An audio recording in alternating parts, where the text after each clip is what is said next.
நேயர்களுக்கு வணக்கம். நலம் வாழ நிகழ்ச்சிக்கு உங்களை வரவேற்கிறோம்.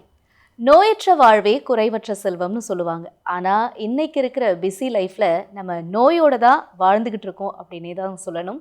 அந்த வகையில இன்னைக்கு நாம ரொம்ப சிறப்பா ரொம்ப ஸ்பெஷலா நிறைய விஷயங்களை தெரிஞ்சுக்க போறது எது அப்படின்னு பார்த்தீங்கன்னா, மார்பக புற்றுநோய் எதனால வருது, அதனுடைய அறிகுறிகள் என்ன, இந்த நோய் வராம தடுக்க என்னெல்லாம் பண்ணலாம்னு பல விஷயங்களை பத்தி இன்னைக்கு நாம பேச போறோம்.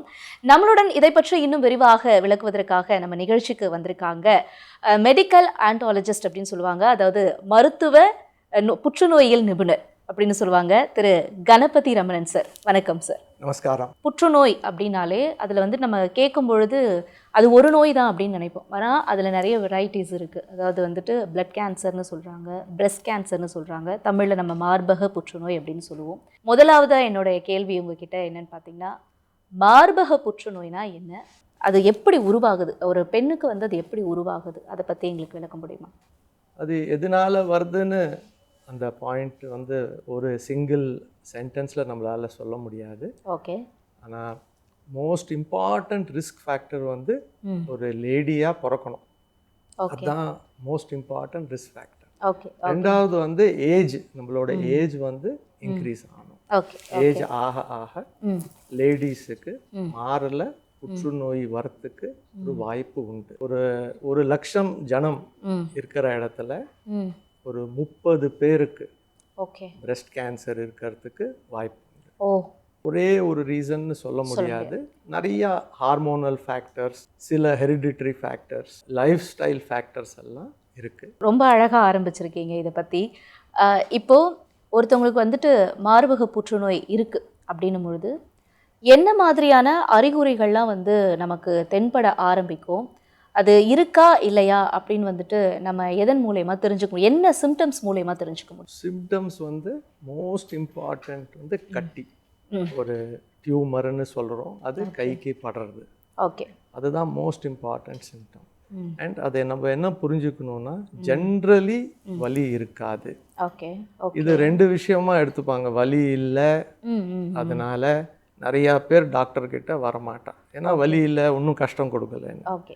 ரெண்டாவது, வலி சம்டைம்ஸ் இருக்கலாம், ஆனால் அவங்க டாக்டர்கிட்ட மருத்துவர்கிட்ட வரமாட்டாங்க, ஏன்னா இதில் வலி இருக்குது.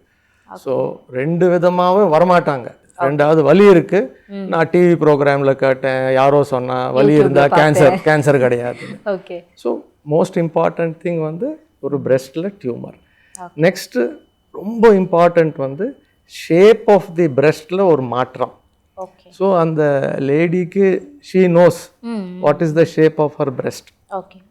அதனால அதில் ஏதாவது சேஞ்ச் ஆனாலே அலர்ட் ஆகிடணும்.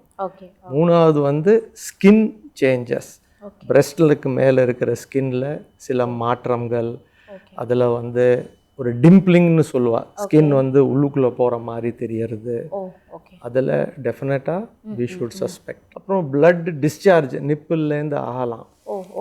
அதுவும் சம்டைம்ஸ் அந்த பிரெஸ்ட் கேன்சருக்கு ஒரு அறிகுறியாக இருக்கலாம்.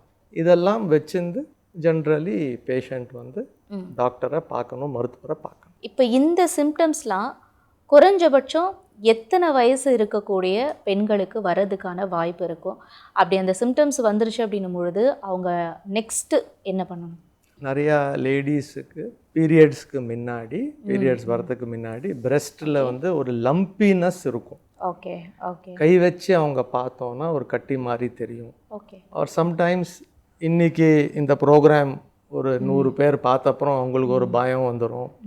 எல்லாரும் அவங்க பிரெஸ்ட்டை எக்ஸாமின் பண்ண ஆரம்பிச்சிருவாங்க, தப்பாக எக்ஸாமின் பண்ணுவாங்க, கட்டி மாதிரி தெரியும்.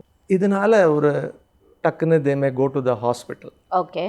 ஆனால் மெயினாக நம்ம ஒரு கட்டி இருக்கு, அது பீரியட்ஸ் வரச்சே போகிறச்சே சேஞ்ச் ஆகலை, எப்போதும் இருக்கு, அந்த மாதிரி கட்டி இருந்தால் டெஃபினட்டாக போகணும் டாக்டர்கிட்ட. ஏதாவது ஸ்கின் சேஞ்ச், அது மேலே பிரெஸ்டோட ஷேப்போ ஸ்கின்ல மாற்றம் இருந்தால் அதுக்கு இங்கிலீஷில் ஏசிமெட்ரின்னு சொல்லுவோம். டிஃப்ரென்ஸ் தெரிஞ்ச உடனே நம்ம ஹாஸ்பிட்டல் போகிறது நல்லது. இப்போ வீட்டிலையே இருக்கிற பெண்கள், இப்போ நம்ம நிகழ்ச்சியை பார்க்க, நீங்கள் சொல்லியிருந்தீங்க நம்ம நிகழ்ச்சியை பார்க்குற பெண்களாக இருக்கட்டும், அவங்களே எக்ஸாமின் பண்ணுவாங்க அப்படின்னு சொல்லிட்டு, அது குறைஞ்சபட்சம் எத்தனை முறை அவங்க சுய பரிசோதனை செஞ்சுக்கலாம்? அதுக்கப்புறமா அந்த சுய பரிசோதனை ஏதாவது ஒரு சிம்டம்ஸ் தெரியுது, ஏதாவது ஒரு விஷயம் நமக்கு வந்து புலப்படுது அப்படின்ற நேரத்தில் அவங்க வந்து அவங்களோட மைண்டை எப்படி கண்ட்ரோல் பண்ணிவிட்டு அதுக்கப்புறமா போய் டாக்டர் வந்துட்டு பரிசோதனை பண்ணிக்கிறது ஒரு அட்வைசபிளாக இருக்கும். அது நீங்கள் சொல்கிறது அந்த பிரஸ்ட் செல்ஃப் எக்ஸாமினேஷன். அது ஆல் லேடிஸ் அபவ் ஏஜ் ஒரு 20-21க்கு அப்புறம் அவங்க பண்ணலாம். பெஸ்ட்டு டைம் வந்து பீரியட்ஸ் முடிஞ்சு 5ஆவது நாள் 6ஆவது நாள் ஒரு மாதத்தில் ஒரு வாட்டி பண்ணால் போகிறோம். அது பண்ணறச்சே ஃப்ளாட் ஆஃப் தி ஹேண்டால் பண்ணும். அதுதான் ரொம்ப முக்கியம். ஓகே, இந்த மிஸ்டேக் தான் எல்லாரும் பண்ண போகிறா. இன்றைக்கி சொன்ன உடனே பிரஸ்ட்டை வந்து ஃபிங்கருக்கு நடுப்புற பிடிச்சோன்னா it will appear like lump. Okay, ஒரு கட்டி இருக்கிற மாதிரி நமக்கு தெரியும். Okay, okay. ஆனால் ஃப்ளாட் ஆஃப் தி ஹேண்டு வச்சுருந்து ஒரு 1 ரூபி காயின் மாதிரி சைஸ் இப்படி ரொட்டேட்டரி மூமெண்ட் 1 ரூபி காயின், அப்புறம் ஒரு பக்கத்தில் 1 rupee coin 1 rupee coin 1 rupee coin இந்த மாதிரி they should examine the breast. Okay. அப்புறம் மிரரில் வந்து ஏதாவது ஏசிமெட்ரி இருக்கா, ஏதாவது இந்த பிரஸ்ட்டுக்கும் இந்த பிரஸ்ட்டுக்கும் ஏதாவது மாற்றம் இருக்கா, ஸ்கின்ல வந்து ஏதாவது டிம்பிளிங் ஒரு ரிட்ராக்ஷன் ஆஃப் த ஸ்கின் இருக்கா, இது பண்ணறச்சே ஏதாவது கட்டி தெரிஞ்சுதுன்னா ஆர் ஸ்கின் மேலே ஏதாவது மாற்றம் தெரிஞ்சதுன்னா அப்போது டெஃபினட்டாக டாக்டரை போய் பார்க்கணும். அதே மாதிரி அக்குல் ஆக்சிலா ஆம்பிட் அதுலேயும் நம்ம கை வச்சு பார்க்கலாம். ஓகே. அங்கேயும் நெறிக்கட்டி ஏதாவது ஸ்வெல்லிங் நமக்கு கையில் பட்டதுன்னா மருத்துவரை பார்க்கறது நல்லது. ஒரு மெடிக்கல் டேர்ம்ல இருந்து ஃபஸ்ட்டு அவங்களுக்கு என்ன மாதிரியான ஒரு டெஸ்ட்டு ஸ்டார்ட் ஆகும் சார்? அந்த டெஸ்ட் மூலயமா அவங்களால என்ன வந்துட்டு ஐடென்டிஃபை பண்ண முடிஞ்சு அந்த பேஷண்ட் கிட்ட அதை எப்படி கொண்டு போய் சேர்க்க முடியும்? கரெக்ட். ஸோ டாக்டர்கிட்ட வரைச்சே நிறையா கொஸ்டின்ஸ் அவங்க கேட்பாங்க. கட்டி எப்போ பார்த்தேன், அப்புறம் சில அதர் இன்ஃபர்மேஷன் எல்லாம் வாங்கிப்பா. தென் எக்ஸாமினேஷன், அதுதான் most important. Examination by doctor. Okay. அப்போது வந்து கட்டி கையில் படும், சிலபோது கட்டி கையில் படாது, டாக்டருக்கும் படாது. ஆனால் மோஸ்ட்லி கட்டி கையில் பட்டப்புறம் அது வந்து ஒரு சஸ்பீஷியஸ் லம்ப்னு மருத்துவருக்கு மனசில் படும். சிலபோது தொட்ட உடனே இது கேன்சர் கட்டி இல்லைன்னு மருத்துவருக்கு ஒரு நல்ல ஐடியா வந்துடும். சிலபோது கை வச்ச உடனே எக்ஸாமினேஷன் முடித்த பிறகு இது கேன்சர் கட்டியாக இருக்கிறதுக்கு வாய்ப்பு உண்டு. அதுக்கப்புறம் அதுக்கு எக்ஸ்ரே எடுக்கணும். ஓகே. அந்த எக்ஸ்ரேக்கு தான் மேமோகிராம்னு பேர். ஓகே. அந்த மேமோகிராம் பண்ணறச்சு ஒரு அல்ட்ராசவுண்டும் பண்ணுவோம். அப்புறம் அந்த மேமோகிராம் அல்ட்ராசவுண்ட் ரிசல்ட்டில் இது ஒரு சஸ்பீஷியஸ் கட்டின்னு ரிப்போர்ட் வரத்துக்கு வாய்ப்பு இருக்குது. சில டைம் அவங்க சொல்லுவாங்க இது ஒன்றும் இல்லை. ஓகே. ஆனால் சில டைம் சொல்லுவாங்க இது கொஞ்சம் சஸ்பீஷியஸாக இருக்குது, இது பார்க்கணும். சிலபோது சொல்லுவாங்க இது ரொம்ப பயமாக இருக்குது, அதுக்கு ஒரு கிரேட் கொடுப்பாங்க மெடிக்கல் லாங்குவேஜில் 1 to 5 அந்த மாதிரி. ஸோ டாக்டர் வந்து அந்த கிரேடை பார்த்த உடனே நெக்ஸ்ட் ஸ்டெப் வந்து பயாப்சி. இதுதான் மோஸ்ட் இம்பார்ட்டன்ட் ஸ்டெப்பு. இதை பற்றி ஒரு 2 நிமிஷம் பேசணும். ஏன்னா பேஷண்ட்டுக்கு வரைச்சே கட்டி இருக்கு, மருத்துவர் வந்து பயாப்சி பண்ணணும்னு அவர் சொல்லுவார். ஒரு 4 பேர் வருவாங்க அன்னைக்கு பேஷண்ட்டோட, எல்லாம் எக்ஸ்பிளைன் பண்ணி பயாப்சி சொன்ன உடனே ஒரு புசு புசு புசுன்னு ஏதோ ஒரு பின்னாடி ஒரு சவுண்ட் வந்துட்டே இருக்கும். அவன் வரோம் சார் சொல்லுவாள், அப்புறம் நயந்து வெளியில் போவாள். அதுக்கப்புறம் வரவே மாட்டான். ஏன்னா கத்தி வச்சா புற்றுநோய் பரவும் ஒரு அப்படியே ஒரு நம்பிக்கை, அந்த மாதிரி ஒரு நம்பிக்கையோட அவங்க. அப்புறம் என்ன ஆகும், 2 வருஷம் கழிச்சு வருவாங்க. அப்போ கட்டி வந்து தேங்காய் சைஸில் இருக்கும். இப்போ வரைச்சே வேர்கடலை சைஸ், வேர்கடலை சைஸில் பிடிச்சோன்னா பூர்ணமாக குணப்படுத்த முடியும். தேங்காய் சைஸில் வந்தோன்னா நம்மளால சிலது பண்ண முடியும், பட் நிறையா பண்ண முடியாது. ஸோ மோஸ்ட் இம்பார்ட்டண்ட் மெசேஜ் இன்னைக்கு இந்த ப்ரோக்ராமில் நம்ம என்ன சொல்லணும்னா, பயாப்சி பண்ணினா நோய் பரவாது. பயாப்சி பண்ணாதான் நோய் இருக்குன்னு நம்மளால கண்டுபிடிக்க முடியும். அப்புறம் அதில் இன்னும் நிறையா பரிசோதனை பண்ணுவாங்க, ஸ்பெஷல் டெஸ்ட். அதுக்கு பேர் ER, PR, HER, நிறைய சில ஸ்பெஷல் டெஸ்ட் பண்ணுவாங்க. அதுக்கப்புறம் தான் ரிப்போர்ட் வந்து ரிலீஸ் ஆகும். ரெண்டாவது விஷயம் என்ன புரிஞ்சுக்கணுன்னா, கட்டி நம்ம ஊரில் நேச்சர் எப்படின்னா 1 மாதம் 2 மாதம் 6 மாதம் வச்சிருந்து வருவாங்க, ஓகே வரமாட்டாங்க ஹாஸ்பிட்டல். ஓகே 1 வருஷம் கழிச்சு வருவாங்க. ஆனால் இன்னைக்கு வந்த உடனே ம் இன்னைக்கு ராத்திரியே வைத்தியம் பண்ணணும். அதுதான் நம்மளோட நேச்சர். எஸ் நம்மளோட பாரதிய நேச்சர் வந்து அந்த மாதிரி. நாளைக்கு காலையிலேயே ஏதாவது பண்ணுவேல டாக்டர், அப்புறம் பயாப்சி பண்ணனாக்க இன்னைக்கு ராத்திரியே ரிப்போர்ட் வந்துடுதா இல்லையான்னு. எஸ் அப்படிலாம் வராது. ம் பயாப்சி பண்ணால் நமக்கு 3 நாள் டைம் கொடுக்கணும். ஓகே ஏன்னா அது இன்னொரு டிபார்ட்மெண்ட்டுக்கு போகும். ம் அப்புறம் அதில் ஸ்பெஷல் டெஸ்ட்டும் முடிக்கணும். ஓகே ஓகே அந்த ஸ்பெஷல் டெஸ்ட் இல்லாமல் ம் நம்ம வைத்தியம் ஸ்டார்ட் பண்ண முடியாது. ஓகே பயாப்சி பண்ணால் நோய் பரவாது. ஓகே பயாப்சி பண்ண பிறகு டைம் கொடுக்கணும். 3 to 5 days to get all the reports. Okay okay so அதுக்கப்புறம் என்ன மாதிரியான ட்ரீட்மெண்ட் அவங்களுக்கு போகும் sir after biopsy? Then next step வந்து நோய் வேற எங்கேயாவது பரவிருக்கா இல்லையான்னு நம்ம பார்க்கணும்.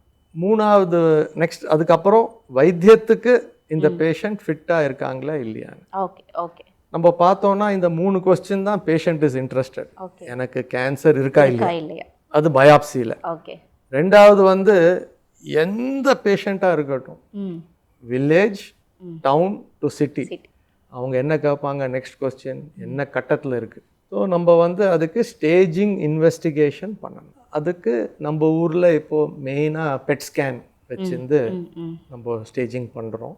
ஓகே வேறு எங்கேயாவது நோய் பரவிருக்கா இல்லையான்னு பார்க்கறதுக்கு. 3வது டெஸ்ட் பண்ணணும் பேஷண்ட் வைத்தியத்துக்கு ஃபிட்டா இல்லையான்னு. ம் ம் ஆப்ரேஷனுக்கு ஃபிட்டா, ஓகே கதிர்வீச்சு சிகிச்சை ரேடியேஷனுக்கு ஃபிட்டா, ஓகே ஊசி இன்ஜெக்ஷன் பண்ணுறதுக்கு ஃபிட்டா இல்லையா. ம் ம் ம் ஸோ இந்த 3 விஷயம் பண்ணிட்டு ஒரு another 3 to 5 days ஆகும் ஓகே இந்த டெஸ்ட் எல்லாம் முடிக்கிறதுக்கு. ஓகே ஸோ இன்னைக்கு பார்த்தோன்னா ஆல்மோஸ்ட் 7 to 10 days நம்ம வந்து வெயிட் பண்ணணும். ஓகே அப்போ தான் எல்லா இன்ஃபர்மேஷனும் வரும். ம் அதுக்கு பிறகு ம் ஆரம்ப கட்டத்தில் இருக்கா, ஆர் கொஞ்சம் ம் முத்தி போயின கட்டத்தில் இருக்கா, ஆர் பரவின கட்டத்தில் இருக்கா, ஸ்ப்ரெட் அவுட் கட்டத்தில் இருக்கா, ம் அதை பார்த்துட்டு வைத்தியம் நம்ம டிசைட் பண்ணணும். ஓகே இப்போ நீங்கள் சொல்கிறத வச்சு பார்க்கும்பொழுது நிறைய பேஷண்ட்டோட அந்த எக்ஸ்பீரியன்ஸை நீங்கள் கண்டிப்பாக பார்த்துருப்பீங்கன்னு நினைக்கிறேன். அவங்கக்கிட்ட ஒன்ஸ் நீங்கள் சொன்னதுக்கப்புறம் அவங்களோட ரியாக்ஷன்ஸ் எப்படி இருக்கும், ஃபேமிலி ரியாக்ஷன்ஸ் இருக்குது, அதை அக்செப்ட் பண்ணிக்கிறாங்களா அப்படின்னு நீங்கள் சொல்கிறத வச்சு ஓரளவுக்கு என்னால் வந்துட்டு புரிஞ்சிக்க முடியுது சார். இப்போது அந்த மாதிரி சில பேஷண்ட்ஸ் கிட்ட வந்துட்டு மார்பக புற்றுநோய் வந்து இருக்குது அப்படின்னு சொல்லும்பொழுது இமிடியேட்டாக அவங்க அந்த நேரத்தில் வந்துட்டு ஃபீல் பண்ணுற ஒரு விஷயம், அதை வந்துட்டு அதுலேருந்து வெளியே வர்றதுக்கு நீங்கள் கொடுக்கக்கூடிய சில கவுன்சிலிங், அந்த விஷயம்லாம் எந்த அளவுக்கு வந்து ரெஸ்பெக்டடாக இருக்குது இந்த விஷயத்தை பொறுத்த வரைக்கும்? இல்லை, அது ரொம்ப நல்லா கவுன்சில் பண்ணணும், ரொம்ப இம்பார்ட்டண்ட் ஃபார் அஸ். ஏன்னா ஃபஸ்ட்டு அந்த கட்டம் வந்ததுலேருந்து நமக்கு தெரிஞ்சிடும் இது சப்போஸ் ஸ்டேஜ் 1, 2 இருக்குது. ஓகே அப்போது நாங்கள் ரொம்ப கான்ஃபிடென்ட் ஆகிடுவோம். கியூரபிளா இல்லையா? ஸோ நம்ம வந்து நம்மளோட கான்ஃபிடென்ஸை வந்து பேஷண்ட்டும் அவங்க ஃபேமிலிக்கு நம்ம இன்னும் கொடுக்கலாம். ஓகே இது ஆரம்ப கட்டத்தில் தான் இருக்குது, நம்ம பூர்ணமாக கனம் பண்ணிடுவோம், குணமாக்கிடலாம், பயப்படாதீங்க. ம் ஆனால் எப்போ கஷ்டம் வரும்னா 3வது கட்டத்தில் வருது. ஓகே ஆர் சில பேர் வந்து 4வது கட்டத்தில் தான் ஃபஸ்ட்டு டைம் வருவாங்க. ஓ முதல் வாட்டி வரைச்சே ஓகே டெஸ்ட் பண்ணறச்சே நோய் வந்து எலும்பு, நுரையீரல் இல்லைன்னா கல்லீரலுக்கு பரவிருக்கும். ஓகே ஓகே ஸோ அந்த சுச்சுவேஷனில் டிஸ்கஸ் பண்ணுறது ரொம்ப காம்ப்ளிகேட்டட். ஓகே ஆனால் முதல் கட்டத்தில் இருந்தாலும் ம் நம்ம வந்து சர்ஜரி அதை பற்றி பேச தேவைப்படும். ஓகே அப்புறம் அந்த டைமில் மாற எடுக்கணுமா, மாற எடுக்க வேண்டாமா, ம் அதுவும் ஒரு ரொம்ப இம்பார்ட்டன்ட் டிஸ்கஷன். ஓகே ஏன்னா அது வந்து பேஷண்ட்டோட body image is important. So hmm அந்த பாயிண்ட்டை ரொம்ப ஜென்டிலாக நம்ம எடுத்துட்டு போகணும். ஓகே ஆரம்ப கட்டத்தில் இருந்தால் நம்மளால் மார்பகத்தை ப்ரிசர்வ் பண்ண முடியும். ஓகே வெறும் கட்டியை எடுத்து ம் ம் ம் வைத்தியத்தை சக்ஸஸ்ஃபுல்லாக முடிக்க முடியும். ஓகே ஓகே ஆனால் அப்படி பண்ணறச்சே ம் சில நிறையா விஷயங்கள் நம்ம எக்ஸ்பிளைன் பண்ணணும். ஏன்னா மார்பகத்தை எடுக்கலைன்னா ம் சர்ஜரி பண்ண பிறகு ம் ரேடியேஷன், கதிர்வீச்சு சிகிச்சையும் தேவை. ஓகே அதை நம்ம நல்லா பேஷண்ட்டுக்கு எக்ஸ்பிளைன் பண்ணணும். ஸோ இவ்வளோ விஷயங்கள் பேசும்பொழுதே அது கண்டிப்பாக வந்துட்டு அது ஒரு பேஷண்ட்டுக்கு வந்து எந்த அளவுக்கு அதை அக்செப்ட் பண்ணக்கூடியதாக இருக்கும் அப்படிங்கிறது நமக்கு தெரியுது. இப்போ நம்ம நிகழ்ச்சியை பார்க்குறவங்க வந்து கண்டிப்பாக ஏதோ ஒரு விதத்தில் வந்து நமக்கு இருக்குமா அப்படின்ற ஒரு கேள்வியோடு தான் உட்காந்துருப்பாங்க. அந்த மாதிரி இருக்கிற பேஷண்ட்டுக்கு வந்துட்டு இந்த மார்பக புற்றுநோய் இது வந்து இதுலேருந்து தடுக்கிறதுக்கு என்ன மாதிரியான விஷயங்கள், அதாவது இந்த லைஃப் ஸ்டைல் சேஞ்சஸ் அப்படின்னு நம்ம வரும், அந்த கேள்விக்கு நம்ம வரோம் சார். அப்படி வரும்பொழுது அவங்க என்னென்ன மாதிரி விஷயங்களை ஃபாலோ பண்ணலாம், அதாவது ஆல்ரெடி இல்லை வர வேணான்னு நினைக்கிறவங்க, வரக்கூடாதுன்னு நினைக்கிறோம், ஆப்வியஸாக அப்படி தான் நினைப்பாங்க, அவங்க என்னென்ன மாதிரி விஷயங்களை இந்த லைஃப் ஸ்டைலை ஃபாலோ பண்ணலாம், வந்ததுக்கப்புறம் என்ன ஃபாலோ பண்ணலாம்? வரவே கூடாது, அதுதான் நம்மளோட எய்ம். அதுக்கு பேர் மெடிக்கல் லாங்குவேஜில் ப்ரைமரி ப்ரிவென்ஷன். ஸோ அதுக்கு ரொம்ப சிம்பிள் பாயிண்ட்ஸ், எல்லாருக்கும் தெரிஞ்ச பாயிண்ட், ஆனால் ரொம்ப முக்கியமான பாயிண்ட். ஃபஸ்ட்டு வந்து ரெகுலர் எக்ஸர்சைஸ், ரெண்டாவது வந்து மெயின்டைனிங் ஐடியல் பாடி வெயிட். இது ரொம்ப இம்பார்ட்டன்ட். ஏன்னா நம்ம பாடி வெயிட் அதிகமாக இருந்ததுன்னா நம்ம பிளட்டில் ஈஸ்ட்ரோஜன் லெவல் அதிகமாக இருக்கும். பாடி வெயிட் அதிகம் இருக்குன்னா ஃபேட் அதிகமாக இருக்குது, ஃபேட் அதிகமாக இருக்குன்னா ஈஸ்ட்ரோஜன் அதிகமாக இருக்குது. ஈஸ்ட்ரோஜன் அதிகமாக இருந்தால் பிரஸ்ட் கேன்சர், மார்பக புற்றுநோய் வரத்துக்கு வாய்ப்பு கொஞ்சம் இன்க்ரீஸ் ஆகும். ஃப்ரூட்ஸ் அண்ட் வெஜிடபிள் நம்ம டயட்டில் இருக்கும். அண்ட் அந்த ரெட் மீட் சொல்கிறோம் இல்லையா, அந்த போர்க் இருக்கட்டும், ஒரு பீஃப் இருக்கட்டும், ஒரு மட்டன் இருக்கட்டும், அதை கொஞ்சம் இன்ஃப்ரீக்வெண்ட்டாக கம்மியாக சாப்பிடணும். ஃபிஷ், சிக்கன் இது வந்து கேன் பி டேக்கன் மோர். இது so these are the 3 important things நமக்கு வந்து ப்ரைமரி ப்ரிவென்ஷன். அப்புறம் ஸ்மோக்கிங். இப்போ லேடிஸ் நம்ம நினைக்கிறோம் தே மே நாட் ஸ்மோக்னு, பட் அதெல்லாம் இப்போ கிடையாது.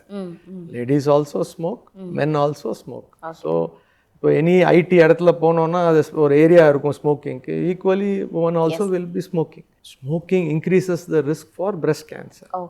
Alcohol more than moderation increases the risk for breast cancer. And hormone replacement therapy சொல்கிறோம். That is பீரியட்ஸ் எல்லாம் நின்னப்புறம், மெனபாஸுக்கு அப்புறம், அதுலேயும் சில பேருக்கு கொஞ்சம் இன்க்ரீஸ் ஆகலாம். ஸோ இதெல்லாம் நம்ம அவாய்ட் பண்ணோன்னா what is called as primary prevention. மார்பக புற்றுநோய் எனக்கு வராது அந்த மாதிரி. செகண்ட் வந்து செகண்டரி ப்ரிவென்ஷன். வந்தால் ஆரம்ப கட்டத்தில் கண்டுபிடிக்கணும், ஸோ தட் என்னை பூர்ணமாக என்ன குணப்படுத்தலாம். இந்த சிம்டம்ஸ் பிரெஸ்டில் இருக்கிறதுனால ஒரு கூச்சப்படுற ஏரியா, ஒரு சிம்டம்ஸ். அதனால இந்த ஒரு விஷயத்தினாலேயே பேஷண்ட் வந்து வீட்டில் யாருக்கிட்டையும் சொல்லாது, சொன்னால் டாக்டர்கிட்ட போகாது. அப்புறம் நிறையா சம்டைம்ஸ் லேடி டாக்டர் தேடிந்திருப்பாங்க, பட் கேன்சர் ஸ்பெஷலிஸ்ட் எல்லாரும் ஜென்ஸ் டாக்டராக நிறையா பேர் இருப்பாங்க. ஸோ நிறையா social issues are there to reach. அப்புறம் லேடியை ஹாஸ்பிட்டலில் போய் காமிக்கணும்னா யாராவது கூட்டின்னு போகிறதுக்கு ஆள் தேவை, தனியாக யாராவது கூட்டின்னு போகணுமே. ஸோ இதெல்லாம் there are some social barriers, but இதை கிராஸ் பண்ணிட்டு வி ஹாவ் டு கம். இப்போ இந்த பிரெஸ்ட் கேன்சர் அப்படின்னு பார்க்கும்பொழுது நம்ம அதிகப்படியாக வந்துட்டு பெண்களை தான் வந்து பிரதானமாக வச்சு நம்ம பார்க்குறோம். இது பெண்களுக்கு மட்டும்தான் வர்றதுக்கான வாய்ப்பு இருக்கா? எதனால் பெண்களுக்கு வருது சார்? ஒருவேளை இது ஆண்களுக்கும் வர்றதுக்கான வாய்ப்புகள் இருக்குமா அப்படிங்கிற ஒரு கேள்வியும் இருக்குது. டெஃபினட்டாக ஜென்ஸுக்கும் பிரெஸ்ட் கேன்சர் வரும். ஆனால் அது ரேஷியோ பார்த்தோன்னா 200:1. இவ்வளோ பேஷண்ட்ஸ் பிரெஸ்ட் கேன்சர் பேஷண்ட்ஸ் பார்க்குற டாக்டர்னா வருஷத்தில் 1 ஒருத்தர் மேல் பிரெஸ்ட் கேன்சர், ஒரு மேல் பிரெஸ்ட் கேன்சர். ஸோ ஏன் அந்த மாதிரி இருக்குன்னா மேல்ஸுக்கு பிரெஸ்ட் டிஷ்யூ கம்மி, ஃபீமேல்ஸுக்கு பிரெஸ்ட் டிஷ்யூ அதிகம். நெக்ஸ்ட்டு ஹார்மோன்ஸ், எதில் பிரெஸ்ட் கேன்சர் டிபெண்ட் ஆகுது, அது வந்து ஈஸ்ட்ரோஜன் ஹார்மோன். அது ஜென்ஸுக்கு ரொம்ப கம்மி. இப்போ ஒரு தாய் இருக்காங்க, அவங்களுக்கு ஒரு பெண் குழந்தை இருக்குது, அந்த குழந்தையும் வளர்ந்து கல்யாணம்லாம் ஆகிடுச்சு.